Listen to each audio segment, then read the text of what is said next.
আচ্ছা, যদি সকালে ঘুম থেকে উঠে আপনি দেখতে পান হঠাৎ করেই আপনি ছেলে থেকে মেয়ে হয়ে গিয়েছেন, মানে আপনার চেহারা থেকে শুরু করে পুরো স্ট্রাকচারই বদলে গিয়েছে, তখন আপনার কেমন লাগবে? ঠিক তেমনটাই লেগেছিল এই যে প্রফেশনাল এক বাবুচিকে দেখছেন তার। সে একবার পানির মধ্যে পড়ে গিয়ে হুঁশ ফিরেই দেখতে পায় যে সে আর ছেলে নেই, পুরোপুরি একটা সুন্দরী মেয়ে, এমনকি একটা রাজ্যের রাজকুমারী পর্যন্ত হয়ে গিয়েছে। কি ভাবছেন সে স্বপ্ন দেখেছে? না বন্ধুরা, এটা স্বপ্ন নয়, এটা আমাদের আজকের গল্পের নায়ক বং এর সঙ্গে ঘটে যাওয়া একটি সত্য ঘটনা। গল্পটা শুরু হয় বং নামের একজন শেফকে দেখিয়ে। তবে সে কিন্তু যেন তেন শেফ নয়, বং প্রধানমন্ত্রীর বাড়িতে কাজ করে, এমনকি সে ওখানকার সমস্ত শেফদের প্রধান। একদিন সন্ধ্যার সময় তার কাছে খবর আসে যে চীনের প্রধানমন্ত্রী আজকের রাতে এখানেই আসবেন, তাই তাদের আপ্যায়ন করার জন্য বনকে স্পেশাল কিছু রান্না করতে হবে। আর চীনের প্রধানমন্ত্রী মাছের কাটা একদম পছন্দ করে না, তাই মাছের আইটেমের মধ্যে কোনো ধরনের কোনো কাটা থাকা যাবে না। বং এর কাছে তো এটা কোনো ব্যাপারই না, বছরের পর বছর ধরে তার এই বিষয়ে এক্সপিরিয়েন্স আছে। সে তো সঙ্গে সঙ্গেই তার কাজে লেগে পড়ে। রাতের বেলায় চাইনিজ প্রধানমন্ত্রী আসে আর সময় মতো ডিনারে বসে যায়, কিন্তু দুর্ভাগ্যবশত প্রথম বাইট নিতেই কাটার থেকে আরো বড় একটা জিনিস, মানে মাছের বড়শি তার গলায় বেঁধে যায়। এটা জানতে পারার পর তো বংয়ের অবস্থা টাইট। তাকে তো কাটার বিষয়ে সাবধান করে দেওয়া হয়েছিল, আর শেষে কিনা বড়শি বেঁধে গেল। সমস্ত গার্ডরা মিলে তো বংকে খুঁজতে শুরু করে, আর এর মধ্যে দুজন পুলিশ অফিসার খুঁজতে খুঁজতে তার বাসা পর্যন্ত পৌঁছে যায়। বং বুঝতে পারে যে আজকে তার কপালে দুঃখ আছে, ধরতে পারলে তো একদম তাকে শুলে চড়াবে। এই জন্য সে পুলিশ দেখেই বারান্দা দিয়ে পালাতে যায়, কিন্তু সেখানেও তো মহাবিপদ। তার রুম ছিল 11 তলার উপরে। এত উপর থেকে সে যদি লাফ দেয় তাহলে তো একেবারেই গড়ের কাছে চলে যাবে। আবার এদিকে পুলিশ এসে তাকে টানাটানি করছে। তাদের সাথে ধাক্কাধাক্কি করতে করতে একসময় তার হাতটা ছুটে যায় আর নিচে পড়তে থাকে। তবে বং এর ভাগ্য খুবই ভালো, কারণ সে নিচে গিয়ে একটা সুইমিং পুলের মধ্যে পড়ে, কিন্তু পানিতে পড়ে তার মাথা একদমই সুইমিং পুলের ফ্লোরে গিয়ে বাড়ি খায়। সঙ্গে সঙ্গে ওই ফ্লোরটা যেন কিভাবে গায়েব হয়ে যায়, আর সে গভীরে যেতে থাকে। যেতে যেতেই হঠাৎ করে দেখে যে ওই পানির ভিতর থেকে একটা সুন্দরী মেয়ে এগিয়ে আসছে। ওই মেয়েটা এসেই তাকে জড়িয়ে ধরে, আর বং তো জায়গায় বেহুশ হয়ে যায়। কিছুক্ষণ পর যখন তার হুঁশ ফিরে, বং দেখতে পায় যে সে সম্পূর্ণ একটা ভিন্ন জায়গায়, এমন জায়গা সে আগে কখনোই দেখেনি। সঙ্গে সঙ্গে সে উঠে গিয়ে আয়নার সামনে বসতে নিজেকে দেখে তো তার মাথা ঘুরে যায়। সে দেখতে পায় তার চেহারা পুরো মেয়েদের মতো হয়ে গিয়েছে, এমনকি গলাটাও মেয়েদের মতো, নিজের হাত পা বডি স্ট্রাকচার সবকিছুই চেঞ্জ হয়ে গিয়েছে। বং তো এগুলো কিছুই বুঝতে পারছে না, হঠাৎ করে তার সঙ্গে এগুলো কি হয়ে গেল। কোনোভাবেই যখন সে কিছুই বুঝতে পারছিল না, তখন সে মনে করছিল যে আমি হয়তোবা স্বপ্নে দেখছি, এভাবেই হুট করে ছেলে থেকে আবার মেয়ে হয়ে যায় নাকি। এরকমটা ভাবতে ভাবতে সে আস্তে আস্তে রুম থেকে বের হয় বাইরে কি আছে সেটা দেখার জন্য। তবে বের হওয়া মাত্র সে দেখতে পায় তার সামনে কয়েকশো দাসী মাথা নিচু করে বসে আছে আর চিল্লায় বলছে রাজকুমারীর জয় হোক। এটা দেখে তো সে আরো বেশি কনফিউজ হয়ে ভয় পেয়ে সেখান থেকে দৌড়ে পালায়। আর এবার বাইরে গিয়ে সে আবিষ্কার করেছে সম্পূর্ণ অন্য একটা দুনিয়ায় চলে এসেছে। তার পেছনে সমস্ত মানুষ তাকে এত সম্মান দিচ্ছে যে বারবার শুধু রাজকুমারী রাজকুমারী বলেই ডাকছে। তখন সে চিৎকার করে তাদেরকে বলে যে এই তোমরা দূরে থাকো, আমি একজন ছেলে, আমি তোমার রাজকুমারী নই। আর এটা বলেই সে যখন তার প্রাইভেট পার্টে হাত দেয়, তখন দেখে যে আসলেই কি আমি পুরো মেয়ে হয়ে গিয়েছি। আর এটা কনফার্ম হওয়ার পর সে তো হাউমাউ করে কান্না শুরু করে, আর বসে বসে ভাবছিল যে আমার আশেপাশের মানুষ হয়তোবা আমাকে ধরে কোনো সার্জারি করে ছেলে থেকে মেয়ে বানিয়ে দিয়েছে। সে চিৎকার করে তখন তার সামনে থাকা মানুষদের বলতে থাকে তোমরা আমার সঙ্গে নিশ্চয়ই কোনো শত্রুতা করেছো, সত্যি কথা বলো, আর না হলে কিন্তু তোমাদের সবাইকে আমি কাঁচা সিদ্ধ করে খেয়ে ফেলবো। কিন্তু একটু পর সবকিছু চিন্তা ভাবনা করে আর আশেপাশের দৃশ্য দেখে সে বুঝতে পারে যে হয়তোবা টাইম ট্রাভেল করে এসে অতীতের দুনিয়ায় চলে এসেছে। কারণ সেখানে সবেমাত্র 1500 সাল চলছে, কিন্তু এখন তো চলছিল 2022 সাল। সবই সে বুঝলো, বাট সে হঠাৎ করে ছেলে থেকে মেয়ে কিভাবে হয়ে গেল এটাই সে বুঝতে পারছে না। এরপর রুমে গিয়ে তার পার্সোনাল দাসীর সাথে নিজের ব্যাপারে অনেক কিছু জিজ্ঞাসা করে আর জানতে পারে যে সে আসলে কিম সো ইয়াং নামের একজন রাজকুমারী, আর কিছুদিনের মধ্যেই তার বিয়ে হয়ে যাবে পাশের রাজ্যের রাজকুমার শিও লিয়াং এর সঙ্গে। এরপরে সে রাজকুমার থেকে রানী হয়ে যাবে। এরপর সে দাসীকে তার জীবনের কিছুদিন আগের ইম্পর্টেন্ট কথা জিজ্ঞাসা করলে দাসী বলে যে কিছুদিন আগেই দূরের একটা পুকুরে গিয়ে সে ডুবে গিয়েছিল। হঠাৎ কিছু সৈনিক তাকে দেখে কোনো মতে তাকে তুলে প্রাসাদে নিয়ে আসে, আর এটা জানার পরই বং ভাবে যে হয়তোবা তার আর সেই রাজকুমারের আত্মাটা অদল বদল হয়ে গিয়েছে। তার আত্মা চলে এসেছে রাজকুমারীর শরীরে আর রাজকুমারীর আত্মা চলে গিয়েছে তার শরীরে। তাই এবার সে মনে মনে একটা আইডিয়া বের করে। সে তার দাসীকে ডেকে বলে, আমাকে ওই পুকুরে নিয়ে যাও। রাজকুমারীর হুকুম তো মানতেই হবে, তাই সবাই মিলে এরপর বংকে সেই পুকুরের কাছে নিয়ে যায়। পুকুরের কাছাকাছি যেতেই রাজকুমারী তাদেরকে ফেলে তো পুকুরের দিকে দৌড় দেওয়া শুরু করে। তার প্ল্যান ছিল এক দৌড়ে গিয়ে এই পুকুরের আগের বারের মতোই ঝাঁপ মারবে আর সেখানে ডুবে গিয়ে টাইম ট্রাভেল করে আবারও নিজের দুনিয়ায় চলে আসবে। কিন্তু তার সে প্ল্যান পুরোই ভেস্তে যায়। সে লাফ দেওয়ার পরেই দেখে যে পুকুরে কোনো পানি নেই।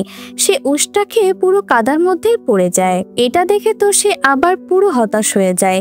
পুকুরে যদি পানি না থাকে তাহলে সে টাইম ট্রাভেল বা করবে কিভাবে, আর তার দুনিয়ায় বা কিভাবে সে ফিরবে। তবে এখানে কাজ না হলেও একটা আইডিয়া তার মাথার মধ্যে ভালো করে ঢুকে গিয়েছে, আর সেটা হলো তার এই সমস্যার সমাধান করতে পারবে পানি। তাই এরপর থেকে সে যেখানেই পানি দেখতো সেখানেই ডুবে যাওয়ার চেষ্টা করত। এমনকি ছোট ছোট ঘর মোছার পানির বালতিতেও সে মাথাটা ডুবিয়ে দিত। তবে এত কিছু করেও সে কিছুই চেঞ্জ করতে পারে না। এর মধ্যেই বেশ কিছুদিন পার হয়ে যায়, তার বিয়ের দিনও চলে আসে। বং তো এটা কোনোভাবেই মেনে নিতে পারছে না যে সে নিজে একটা ছেলে হয়ে অন্য একটা ছেলেকে কিভাবে বিয়ে করবে। যতই শারীরিক গঠন বদলায় না কেন, মনে প্রাণে সে তো একজন ছেলে, আর তার উপর সে গেও না, কিভাবে একটা ছেলেকে বিয়ে করবে। এখানে তার আসলে কিছুই করার নেই, চাইলেও বাসা থেকে পালাতে পারছে না, কারণ সে তো এখানকার রাজকুমারী। সে পুরো টাইম সিকিউরিটির মধ্যে থাকে। বং রাজি না হওয়ার সত্ত্বেও তাকে বাধ্য হয়ে অবশেষে এই বিয়েটা করতে হয়। বিয়ে তো হয়ে গেছে, কিন্তু এখন বাসর রাতে সে কি করবে, তাই সে একটা বুদ্ধি বের করে তার সদ্য বিবাহিত স্বামী মানে রাজকুমারকে এত পরিমাণ ড্রিঙ্কস করে যে রাজকুমার ওই রাতে ড্রিঙ্কস করতে করতেই ঘুমিয়ে যায়। অন্তত পক্ষে একটা রাত তো বাঁচা গেল। পরের দিন সকালবেলা ঘুম থেকে উঠে এসেই দেখতে পায় দাসীরা তার সামনে খাবার নিয়ে হাজির, কিন্তু কোনো খাবারই তার কাছে টেস্টি লাগে না। তাই সে প্রাসাদের সব থেকে ভালো বাবুর্চিকে অর্ডার করে তার জন্য খাবার বানিয়ে দিত। সে ওই বাবুর্চিকে রামেন বানাতে বলে। বং আসলে ভুলেই গিয়েছিল এটা 1500 সাল। ওই টাইমে রামেনের কথা কে জানতো, তাই বাবুর্চি অন্য একটা খাবার বানিয়ে তাকে দেয়, কিন্তু ওটা আর বং মুখে তুলতে পারে না। আর এরপর তো বংকে তারা একের পর এক খাবার বানিয়ে দিতে থাকে, কিন্তু বং কিছুতেই খেতে পারছিল না। আর এতবার খাবার বানানোর পর বাবুর্চি তো খুব ক্লান্ত হয়ে যায়। তাই সে বলে যে রানী যেন কোনো খাবারই পছন্দ হচ্ছে না, তাহলে সে নিজে কেন বানিয়ে খাচ্ছে না। বং তো নিজেই একজন প্রফেশনাল শেফ, তাই কিচেনে ঢুকে এসব ছুরি হাতে নিয়ে কাটাকাটি শুরু করে। আসলে যতই টাইম ট্রাভেল করুক না কেন, তার গুণগুলো তো সে আর ভুলে যায়নি। বাবুর্চিরা তো বংয়ের সবজি কাটার স্টাইল দেখে পুরো অবাক হয়ে যায়, কারণ এত সুন্দর করে তো তারা সবজি কাটতে পারে না। আর এরপর নিজের রান্না করা খাবার রুমে গিয়ে তৃপ্তি করে পেট ভরে খেয়ে ফেলে। আর এদিকে ওই বাবুর্চি তো কোনোভাবেই এটা মেনে নিতে পারছে না, কারণ তার কাছে এটা অনেক অপমানে। আর রানী মানে বংয়ের রান্না বান্নার স্কিল দেখে তো সে মনে মনে অলরেডি তাকে হিংসা করতে শুরু করে। আর জেলাস থেকে জ্বলে পুড়ে তো অন্য বাবুর্চিদের বলে যে এই খাবার শুধু দেখতেই এরকম, একটু স্বাদ নেই এটাতে, দেখতে ভালো হলেও খেতে ভালো হয় না। আর নিজের এই কথাটা প্রমাণ করার জন্য সবার সামনে তো পাতিলের নিচে যে খাবার পড়েছিল সেখান থেকে এক চামচ মুখে নিতেই অবাক হয়ে যায়। মানে খাবার গালে দিয়ে সে যেন পুরো স্বর্গে চলে গিয়েছে। খাবার এতটাই টেস্ট ছিল যে হাত থেকে তো আর চামচই পড়ে না। এদিকে বংয়ের মাথায় তো একটা আইডিয়া আসে, যেহেতু সে ভালো রান্না করতে পারে তাই সে এই স্কিল ব্যবহার করে প্রাসাদের সবার মন জয় করে ফেলতে পারবে। আর যদি একবার মহারানীর মন জয় করে ফেলতে পারে তাহলে সেই পুকুরটা আবারও পানি দিয়ে ভরাট করাতে পারবে। আর পুকুরে পানি আসলে তো সে আর 1 সেকেন্ডও লেট করবে না, ওর মধ্যে ঝাঁপ দিয়ে আবার সে তার নিজের দুনিয়ায় ফিরে আসবে। আর এরপর সে তার বুদ্ধি মোতাবেক সরাসরি কিচেনে চলে যায়, কিন্তু ওই বাবুর্চি তো এখনো তাকে হিংসা করে চলেছে। সে মনে মনে বলতে থাকে যে রানী হয়ে এসেছিস রান্নাঘর দখল করতে, আমি এখানকার সেরা বাবুর্চি, আমি তো তোকে কোনো মতেই ঠিকঠাক রান্না করতে দেব না। বং তার আচরণ দেখে বুঝতে পারছিল, তাই সবার সামনে তাকে চ্যালেঞ্জ করে বসে। এই কারণে বাবুর্চি আর তাকে না করতে পারে না। এরপর শুরু হয়ে যায় তাদের লড়াই। প্রথমেই ছিল সবজি কাটার পরীক্ষা। দুজনেই তো সবজি কাটা শুরু করে দিয়েছে, কিন্তু বাবুর্চি খেয়াল করে যে রানীর দুই হাতে একদম মেশিনের মতন চলছিল। কয়েক মিনিটের মধ্যে সবকিছু কেটে কুটে এসে পরিবেশনও করে ফেলেছে, আর এদিকে তো বাবুর্চি এখনো কেটে চলেছে। তখন বাবুর্চি নিজের পিঠ বাঁচাতে বলে যে খালি কাটলেই হবে, আসল জিনিসটা খাবার টেস্ট হলো কিনা সেটা দেখতে হবে। এটা শুনে এবং আরেকজনকে ডেকে পাঠায়, আর কোনটা কার বানানো না বলে সেটা টেস্ট করতে বলে। তখন ওই লোকটা রানীর হাতের রান্না এতটাই পছন্দ করে যে জীবনে সে মনে হয় প্রথম এত স্বাদের খাবার খেলো। বাবুর্চি তো এখানে হেরে যায়, তাই পুরো কিচেনের দখল নিয়ে নেয় বং। এখন বংয়ের আসল উদ্দেশ্য হলো মহারানীর জন্য খাবার তৈরি করা, আর সে ওটার উপরেই নজর দেয়। এরপর সে খোঁজ নিয়ে জানতে পারে যে মহারানী খুব বাছাই করে নরম নরম খাবার খাচ্ছে, কারণ বেশ কিছুদিন ধরে তার দাঁতে ব্যথা শুরু হয়েছে। তাই এইবার সে ঠিক করে মহারানীর জন্য আলাদা খাবার রান্না করে। কিচেনে গিয়ে সে আলু আর ময়দা দিয়ে একটা ভিন্ন রকম খাবার তৈরি করে, আর সেটাকে সে ফুল দিয়ে সুন্দর করে সাজিয়ে দেয়। আর বং নিজেই ওটা মহারানীর কাছে নিয়ে যায়, কিন্তু ওই প্রাসাদটা তো ছিল অনেক বড়, তাই মহারানীর কাছে খাবার যেতে যেতেই ততক্ষণে খাবার ঠান্ডা হয়ে যায়, আর খাবার ডিজাইনের উপর 25টা বেজে যায়। তাই রানীকে আজকে সে তেমন একটা খুশি করতে পারে না। এই কারণেই তো বংয়ের মনটা আজকে অনেক খারাপ হয়ে যায়। সে আবারও চিন্তা করতে থাকে এটার একটা সমাধান করা দরকার।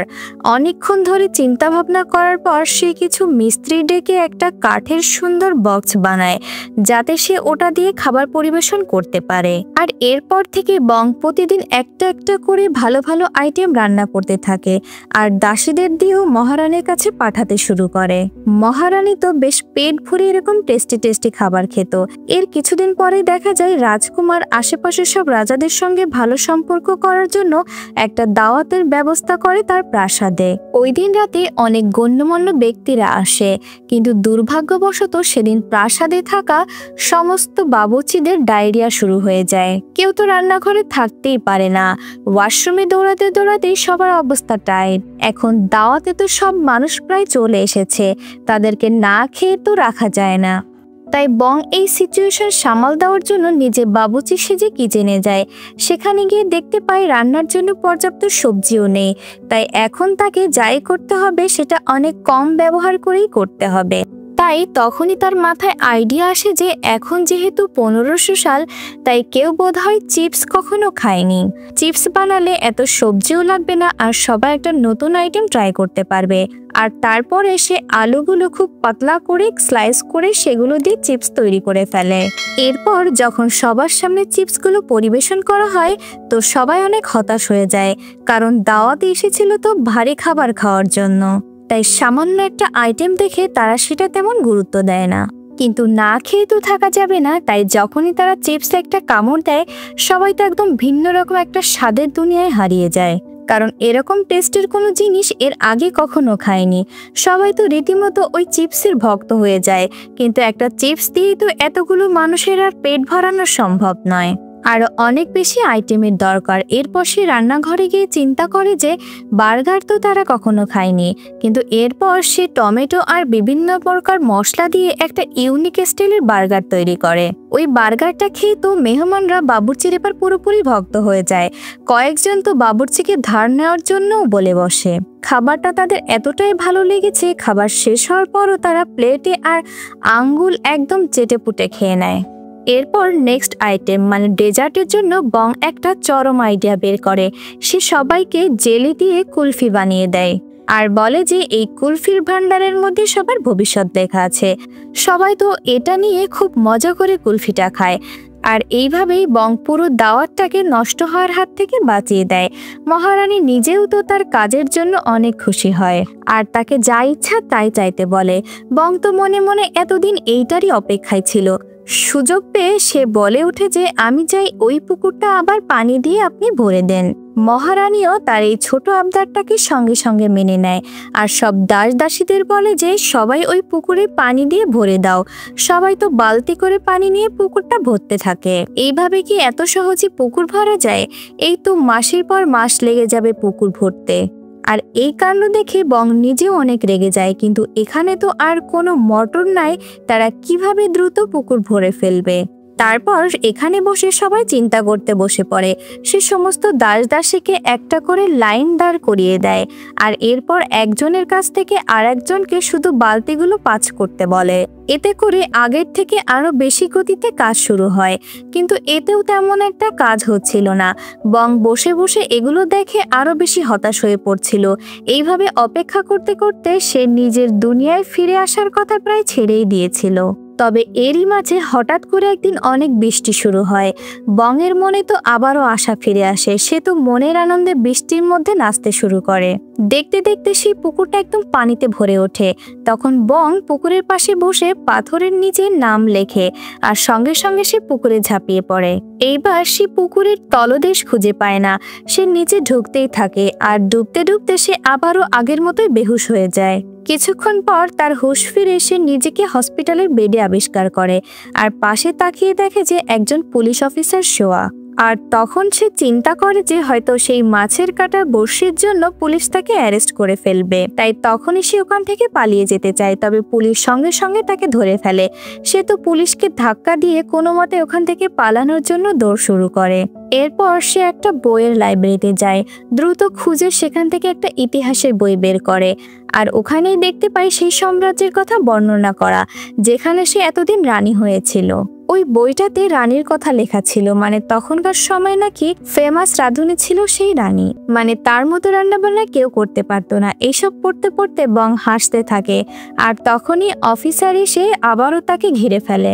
বং আবারও তাদের কাছ থেকে পালানোর চেষ্টা করলে সেই অফিসাররা চিৎকার করে বলে যে স্যার আপনি পালাচ্ছেন কেন? আমরা তো আপনার সিকিউরিটির জন্য এসেছি। এটা শুনেতে বং আবারও কনফিউজ হয়ে যায়। সে ভাবে আমি কি আবারও কোনো ভুল টাইমে চলে আসলাম নাকি। তারপর তারা বংয়ের সঙ্গে আরো কিছু কথাবার্তা বলে আর ফাইনালি জানা যায় যে টাইম টেবিলের কারণে তার বর্তমান পাল্টে গিয়েছে। এখন সে কোনো বাবুর্চি না, সেখানকার একজন বড় গোয়েন্দা অফিসার।